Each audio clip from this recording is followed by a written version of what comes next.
Hello and welcome to the latest video and podcast from Fantasy Football Scout. My name is Joe and today I'll be looking at how to pick a captain in Fantasy Premier League. Picking a captain is crucial to success. Goes without saying really. You get double points for your captain. You can make significant gains. Get it wrong and you will fall behind your rivals. Some seasons a player emerges that makes life easier for you, me and everyone who plays the game. Haaland at Man City in the 2022-23 season is a great case in point. Or Mohamed Salah at Liverpool has been a very reliable captaincy pick. Not just in 2022-23, but way before that again. We've got several seasons of enjoying his captaincy returns. Harry Kane as well at Tottenham Hotspur has been amazing as a captain, very reliable. Can get braces, hat-tricks, but also just as reliable ticking over, just getting a goal and a crucially bonus for those. And back in the day, I've been playing for about 14 seasons. So Suarez at Liverpool has been another hugely reliable captaincy pick. So what you want from your captain is goals, assists, bonus, the lot. What you want is points, and you don't just want a goal scorer. You want a goal scorer who can assist. You want an assister who can score. You want them to get bonus. You don't want them to keep getting tackled all the time and miss out on those bonus points. Mohamed Salah has been guilty of that at times. Maybe he's scored a goal or two and not got the bonus sometimes. That has changed around in recent months that I've been playing the game anyway. But more points, the better. That's the crucial piece of advice there. And during double game weeks as well, the rewards can be huge. Scores edging above the 90 mark for those that captains the likes of, say, De Bruyne or Kane. The teams play twice, so double points. Lots to consider. So what I'll do is I'll spend a bit of time looking at how I pick a captaincy, and I take that from been involved with Fantasy Football Scout for well over 10 years, and a lot of that time been doing a captaincy video with Tom Freeman, currently the deputy editor at Fantasy Football Scout, but many others before. And what we do is sort of I'll run through the sort of tried and tested way we come to our captaincy decisions, and that hopefully comes up with the best captain each week. That's the theory anyway. So we can give the best captain on paper, but there can be strong gains in rotating the armband as well. So you can perma captain a player, takes that decision away. It could be a case in point with Haaland, but there can be gains in rotating the armband. So 2022-23, the winner, Ali, did just that. He only captained Haaland 19 times, 38 weeks in season, did it 19 times. The rest of the time, he looked at fixtures, he looked at form, he took into account double game weeks, he took into account the potential for rotation for Man City assets around cup ties, and looked for the armband elsewhere. So, I mean, looking at his captaincy returns. So, for example, game week 1 in 2022-23, Captain Salah, 12 points. Thank you very much. Captain Kane, 10 points. Haaland only got 6 that week. And these haven't been doubled, by the way. Rashford did very well. Got 20 points in game week 22. I mean, the huge returns there. If you captained them as well. And Wilson was another good captaincy shout from him in game week 36. So he didn't always go for Haaland. It shows that there's definite gains to be made by moving away from who you think might be the best pick, and then to delve a little bit more into the fixtures and delve a little bit more into the form, maybe home and away, and think, well, is there a better option? And there can be. So, let's delve in. But before we do that, I'm going to say, a couple of reminders. Please do subscribe to this channel if you're not already doing it. We chock-a-block full of content throughout the season, pre-season as well, every season, looking at a whole bunch of issues around promoted teams, looking at team reveals, captaincy decisions, regular videos like the Scoutcast, Goals Imminent, which I'm involved in as well, and there's many more videos, and of course team news. That's a really crucial piece on Friday to find out whether your captain's going to play or not. So do that, and also do consider membership for Fantasy Football Scout. Always offers on, always a nice array of gadgets and tools to look at to help you pick your best captain, pick your team, and make your transfer decisions as well. And what I'll do is I'll look at some of those tools as I go through how I usually try and pick a captain. And this is not just how I pick a captain, it's how I would advise people to pick a captain when we do the videos. This is the sort of method we use, but everyone's got their own method, and there's no right or wrong way. This is just simply the way I do it with a bit of experience. Tiny bit about me before we really delve into this is that I've been playing the game for around 14 years. I've had 8 top 10k finishes, 5 or 6 of those, I can't remember now, in the top 5k, and I have finished in the top 1k once. So I've got experience of having strong finishes, but as you can see, I'm not in a palace. I'm not sure that you win a palace when you win FPL, but if you did, I've never won the game. So I've got the captain's decision right sometimes, but not every time, and I haven't done it as well as Ali did in 2022-23, where he moved away from Haaland a bit more regularly than I probably did, and it helped him as well. So let's have a look at what we first look at. So when I first come to make a captaincy decision, I have a look at the fixtures, and so I'll put up the fixtures for the first 8 game weeks of the 23-24 season, just as a sort of a snapshot really of what I'm looking at here. So you can see it's color coded as well, so you know this is obviously subjective as well, whether you want to consider blue, a dark blue is easy, red and very dark red is very hard. So you want to avoid for your captaincy decisions a red one, so they're usually against a top team and away. That's often the case. A good fixture at home is a good side against a poor side or a promoted side, for example, a so-called minnow, and you're at home. So these are the ones I'm looking for. So immediately, let's have a look at game week 1. Immediately, who are the best captains? Well, we'll come to Haaland in a second, because sometimes it's good to pick a player that's going to do well. But he is in blue there. He's away to Burnley. So he's away. That's a little notch against him. But it is Erling Haaland against a promoted side in Burnley. So that's quite a good fixture. I would also look at looking at these fixtures immediately, as I'm yet to get into the sort of detail of picking the captain. I would look at Arsenal as well. So someone like Saka is on penalties, got Nottingham Forest at this stage, or last season, were very poor on the road. Rashford at Manchester United, got Wolves at home, another good fixture. A Brighton asset, if we have back faith in them, they're actually a good captaincy shout against another promoted side in Luton, who haven't been in the top flight for a number of years, and were actually around 10 years ago in non-league. So there could be some returns there. You move on. This goes on, but I'll do a couple more of these. Just to show you. So game week 2, would you captain Haaland? Well, this is where suddenly a debate comes in, and this is where someone like Ali last season, who won FPL, would think, well, maybe I won't captain Haaland. So you look at Manchester City's fixture, and that's actually quite tough. They've actually got a tough game against Newcastle, Champions League side, improving last season. So on paper, that's a tougher game for them. They're in a sort of pink, sort of light red, so it's not a great fixture. You can still captain Haaland at home, but it's not a great fixture. But then you look at you look further down game week 2, who has got the blue? Well, Nottingham Forest. Are you going to captain a Nottingham Forest player? They might not be on your radar. Mohamed Salah at Liverpool is on our radar at home to Bournemouth.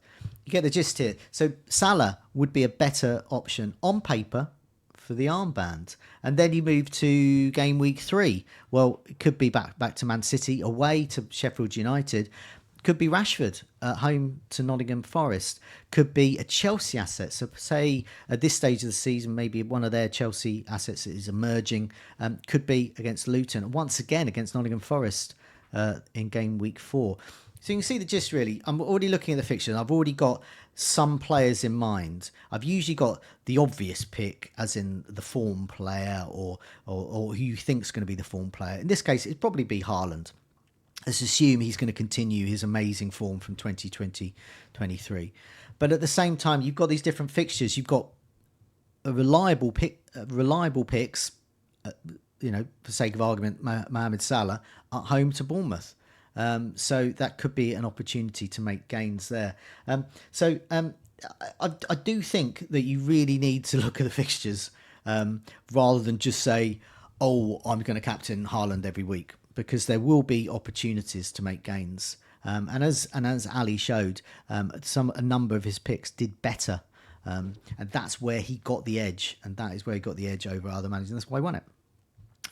But you have to go in a bit detail. So you look at those color coding there and you think, well, this can change over time. So, sometimes, right, at the moment, this is being recorded just ahead in pre-season, ahead of the 23-24 season.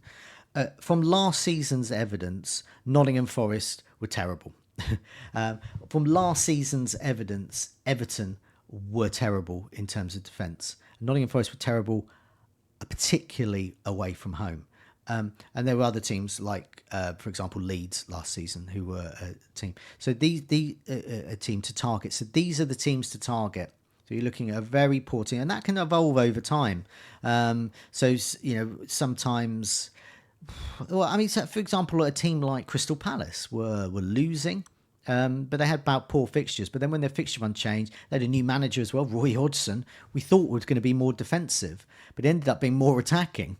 So times change for teams, and we're in a state of flux going into the 23-24 season with teams like Arsenal, with new midfielders there. Chelsea, they're going through a bit of a transition, offloading some players.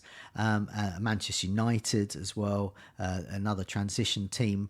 And of course Liverpool, they've got new midfielders. So there's a lot of change there. So these, what I think are going to be easy fixtures with good games for them, might not be. Sheffield United defence could be amazing.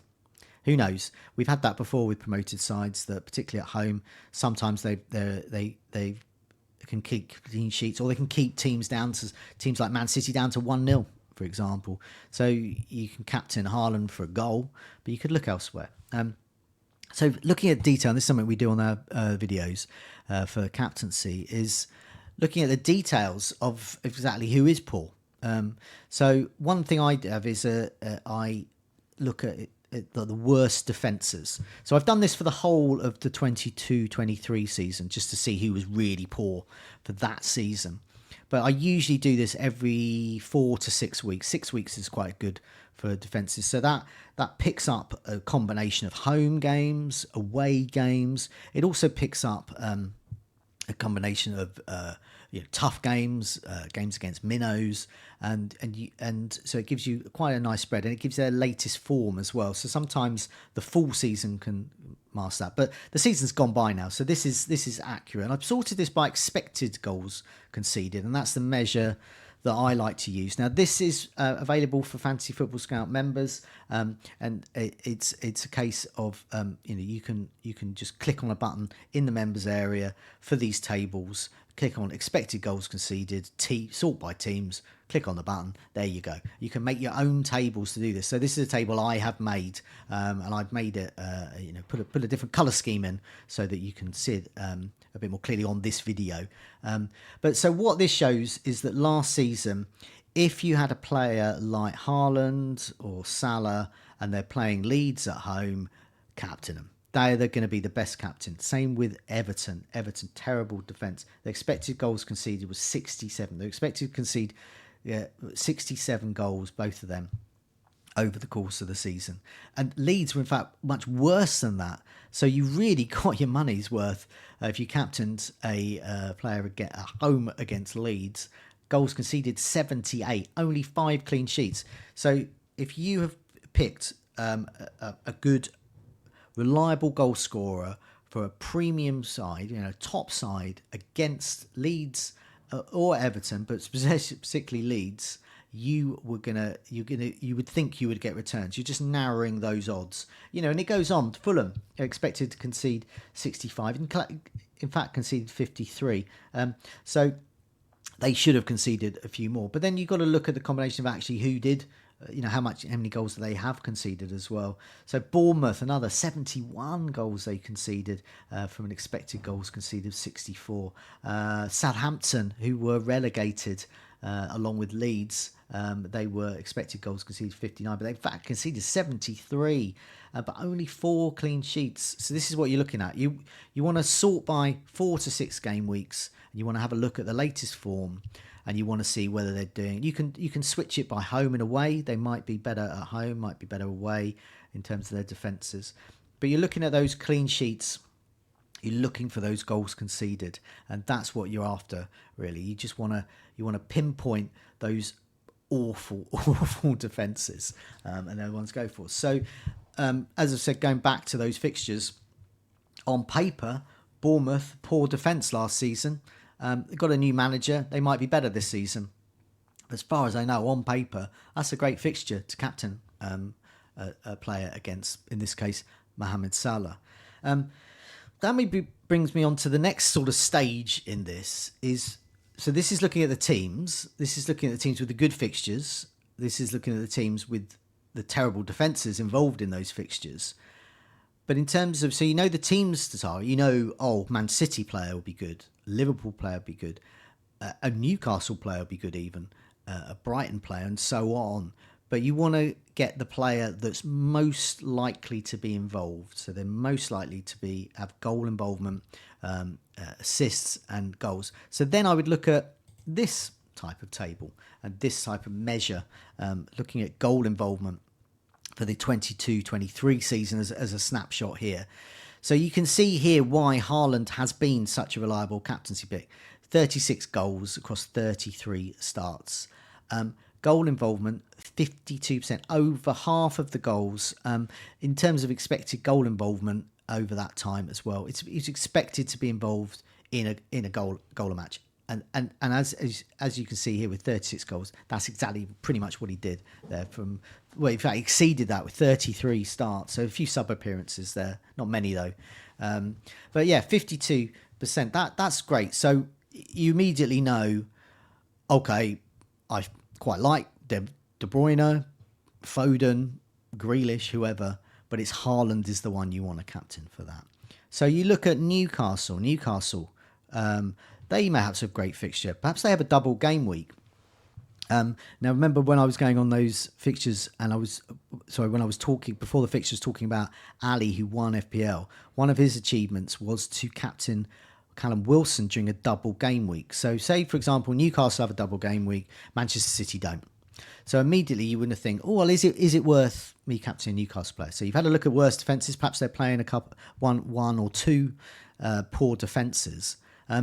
You look at his goal involvement. Who should you captain? Isak, perhaps Wilson, perhaps one of their midfielders, perhaps Trippier in defence. Well, I personally, looking at this in hindsight, no, I did not at the time. I went for Isak, but I should have gone for Wilson, because over the course of the season, 52% ownership. Even at that time, it would have been heading towards that. So I made a mistake then, which is why I didn't win FPL. One of the many reasons. So I'm looking at that, and it's 52% goal involvement, 18 goals across 21 starts. That's a great return there. So clearly he was the guy there. Brentford, another one. So Brentford, double game week. Manchester City don't. Liverpool don't. Newcastle don't.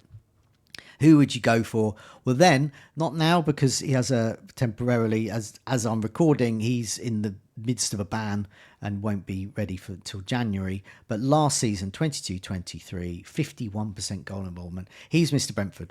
So it's no point looking elsewhere for a Brentford player to captain if Tony is available. So 20 goals across 33 starts.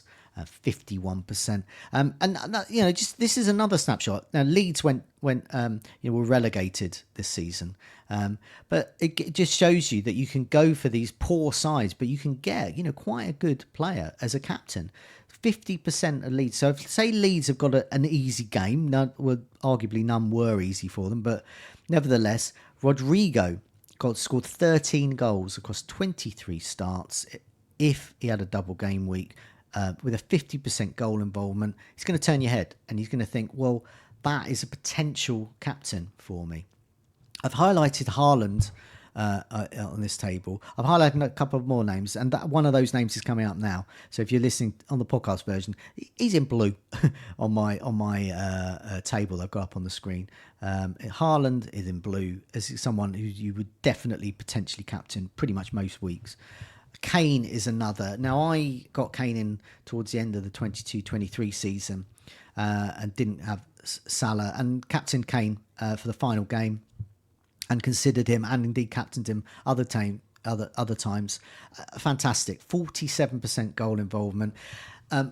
As I saying, this is recorded ahead of the 23-24 season. Currently, we don't know whether Kane's going to stay with Spurs. There's talk of other teams like Bayern Munich in for him. So by the time you watch this, he may have gone. By the time you watch this, he may have secured his longer-term future with Spurs. Who knows? But all we know is that this is a reliable pick. So he's got the goal involvement, 47%. So getting on for nearly half of all their goals he's involved in. 30 goals across 38 starts. And we know he has assist potential as well, because he does drift into that sort of number 10 role and can drift even further back as well. Maddison is next in this list, 46%. 10 goals, 46% goal involvement, 10 goals, 28 starts. That's with Leicester. Leicester were relegated as well. Maddison is now at Spurs, and this could be quite interesting. So this is something to monitor if you were thinking of captaincy. And this sort of situation will happen, frequently. Teams will get another good player in, and so they might share. So Maddison might share some of that. So you might, if Kane stays, you might see his goal involvement go down a bit. You might see his goal involvement go up, and Maddison's assist potential go up as well, because he's got a better striker to aim for. But nevertheless, he's an example where last season, if Leicester had a good fixture, arguably they didn't, they got relegated, but whenever they did, Maddison was a captaincy shout, and I did see teams with Maddison captained there, and he can get you returns, obviously. Rashford at Manchester United, another captain. Ali, who won the game, captained him sometimes. I captained him. Lots of other people captained him. So you can definitely look away from the likes of Haaland and Salah and go for someone like Rashford, because you're assured of that goal involvement. His percentage there is 46%. He scored 17 goals across 32 starts. But of course, he's a midfielder, so you get more points there. And that is another bonus, particularly in double game weeks, for a player like, say, Salah, for example. And so you've got Rashford at 46% goal involvement, 17 goals, 32 starts. Now, another thing you need to look at, this reminds me, with Manchester United, their number of goals they scored, I think it was just over 50 goals they scored last season. So whilst Rashford's returns is a good percentage of those goals, they weren't as free scoring as, say, Man City. So you also need to weigh that up. So, for example, will Man City score more goals? Who's going to be more involved? So once again, that points to Haaland over Rashford, because Manchester United last season, 22-23, didn't score as many goals. Another name, Ollie Watkins, on penalties. We think still on penalties at Aston Villa. Tielemans has joined, so that may change. Percentage goal involvement, 45%, so just under that 50% again. 15 goals. If Aston Villa have a double game week, for example, very favourable home fixture against some of those worst defences that were mentioned earlier, once again, he's got to be in the conversation. He's got to be in the mix. If Haaland, for example, would be the most popular, has a poor game ahead of him, perhaps an away game against another Champions League side. Salah is highlighted in blue, along with Haaland, Kane and Salah. So these are the three I've highlighted, because these are the three over the last year, and in the case of Kane and Salah, over the last several years, have been very, very reliable captaincy picks. If you're not sure who to captain, pick one of these guys. because Salah's goal involvement percentage a little bit lower, but it's at 42%. It's at 19 goals across 37 starts. So there's some element of reliability there. I mean, I know I've captained him a number of times over the years. I can remember some very, very good returns. I can remember some poor ones. I remember captaining him against Leicester when he got 0, I believe, when Liverpool hammered them. And I think it did the same with Bournemouth. And annoyingly, I captained him when he missed a penalty. Missed 2 penalties in a row. So you can get that. That's the risk you take. But even that out over all of the seasons, I personally have captained Salah. And I would class him as very, very reliable. Sometimes you watch a match, a home game against the likes of Leeds, Southampton, and it's not a question of will he score, it's how many. And you start, and particularly if it goes into the second half, and they can be quite ruthless, teams like Liverpool and Man City. And that's what you want for a captain. It's those returns you look at. I remember over the years, particularly in double game weeks, you would get, say, I remember captaining Wayne Rooney, and he just scored many goals within this double game week because he happened to play teams like, I think it was Hull was one of them at the time. So it's exactly that motif there. And finally, I'm just going to give a tiny mention to Zaha. He probably might not be at Crystal Palace for this season, but he has been for a number of years. Another person, another footballer to be in the mix of the captaincy conversation. Not as reliable, just the 7 goals, cost us 27 starts last season. Last season wasn't a great season to captain him, but in previous season he has been on penalties. He's been heavily involved in goals. So when Crystal Palace have a favourable double game week, Zaha would be in the mix there. Just another name. So lots to think about there. You've got the defences to target. You've got who is most involved, and of course, crucially, you've got the fixtures as well. And this goal involvement you can look at in terms of the form as well. So you need to look at the form of the player, form of the team, form of the defence, and so on. So what does this lead me to? This would lead me to this table that I'm going to pull up now. And this is something we did another video. I do urge you to have a look at one of our many videos we've done over the summer on captaincy rotation, where I also flag up Ali's success by rotating the captaincy. And this is really looking at picking a captain in general, really. And this is what I would come up with for game weeks 1 to 6 in the 23-24 season, just as a real snapshot of what's going on. So I would look at Haaland against Burnley, but alternatives would be Saka at Forest and Rashford against Wolves. Game week 2, on paper, Salah. Now, Salah's not in my team. He's not in many teams. But on paper, you would think at home against Bournemouth, that's the best fixture because Haaland has Newcastle at home, and that's a tougher fixture. Saka has Crystal Palace away. That he's got to be considered as an alternative. And Watkins against Everton at home, I think he's an alternative. I think he's a good alternative for the armband. And then you start getting to more Haalands. Game week 3, Haaland is against a promoted side, Sheffield United. So on paper at the moment, I think Haaland is great, is the best shot. But Rashford at home to Nottingham Forest, I think is also good. Man City score more goals than Manchester United, so that has to be weighed up. Saka at home to Fulham, definitely in consideration. And a Chelsea asset, I don't know who that is at the moment, against Luton.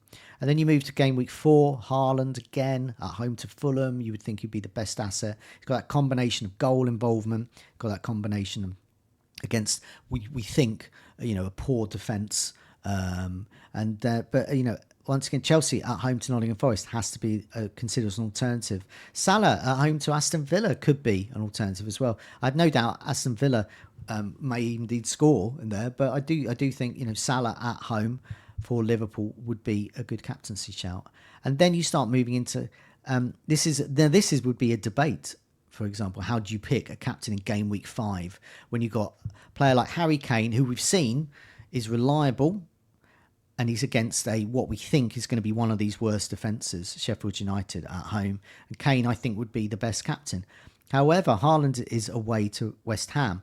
So West Ham, you would assume are better than Sheffield United, but might not be. And also that's away. So that's what I would consider, home and away, and I want reliable. So I think Kane might have been, if I own Kane in Game Week 5, I think he would be my captaincy. And I put Mitrovic against Luton. Not been reliable for penalties, but he's been reliable goal scorer in general. He's still with Fulham. He's playing Luton at home. And that is exactly how to pick a captain. That is exactly the kind of captain that might do well that week. Might get a brace while Haaland and Kane blank. You never know. This is what you're sort of gambling on each week with the captaincy. And in Game Week 6, this one is an open and shut captaincy pick case for me. Haaland at home to Nottingham Forest, 22-23 season, notoriously the worst defence on the road. Against Haaland, the best striker for the most attacking team. That's just all of the tables that I put up, all of those decision-making process, all point to Haaland. There are others to consider. For example, Salah at home to West Ham is in the mix, not as good as Haaland.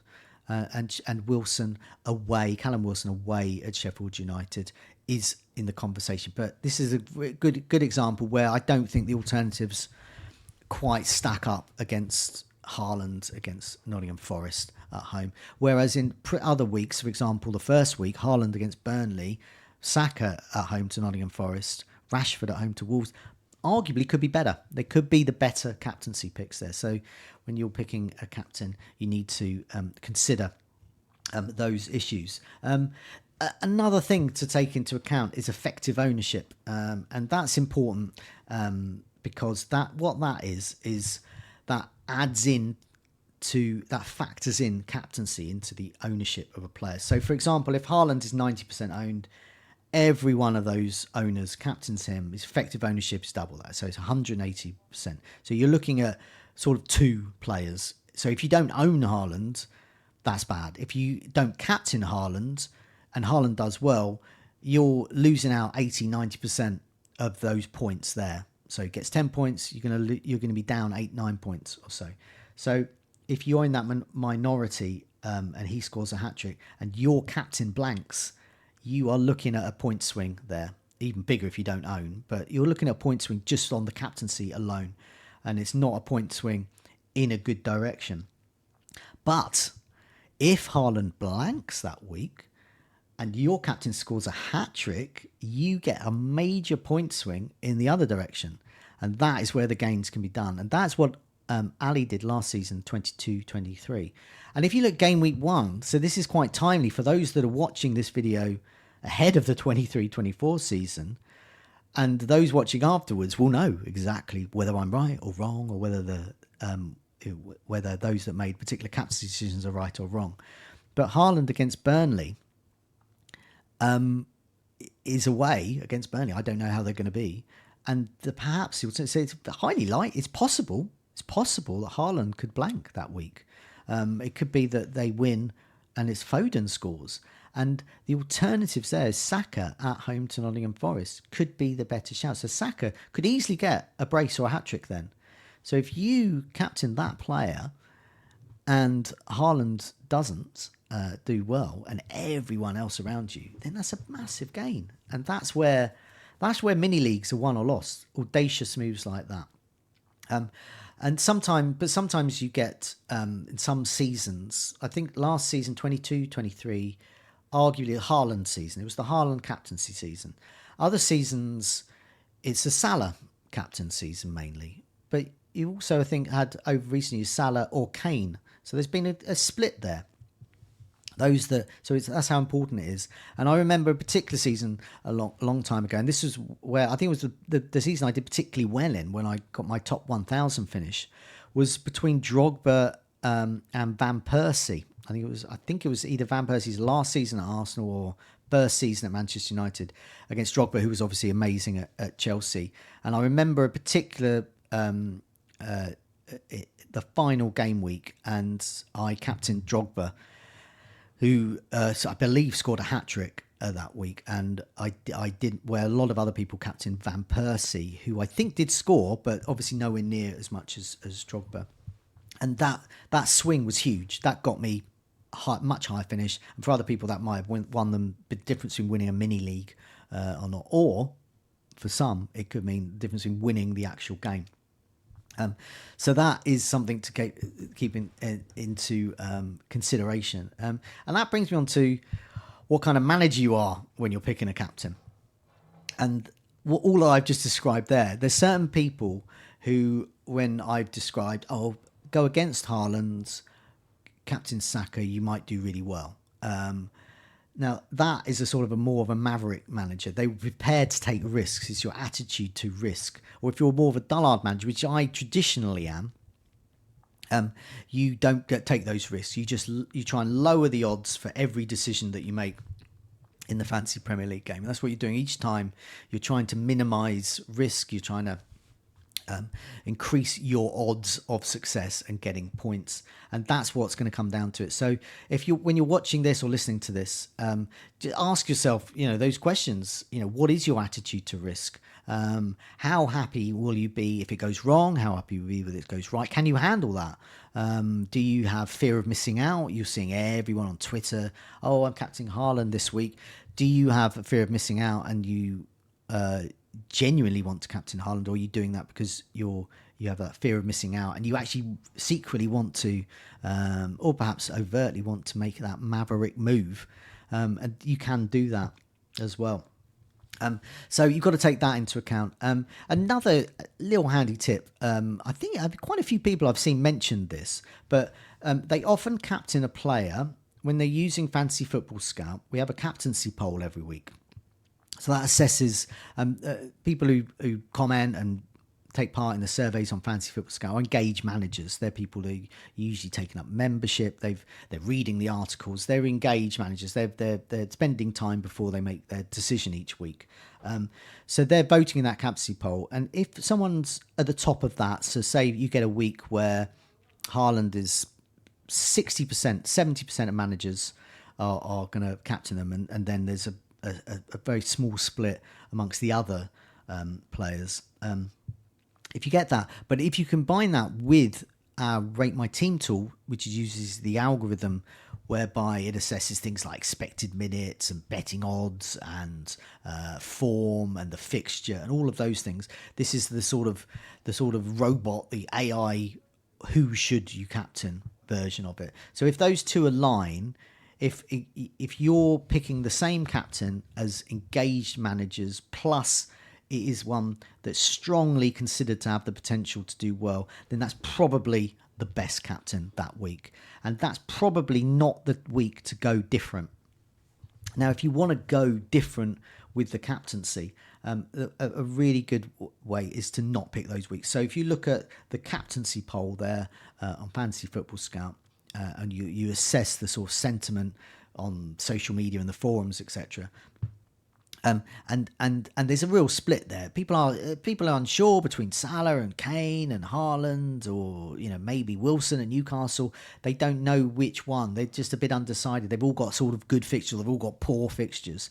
That is the week where you can use your knowledge, where you can look at things like goal involvement, and you can look at the worst defences in detail and look at those stats to try and gain that advantage. And your pick there might not do well, but it might do as well. And that is what it's all about with this game.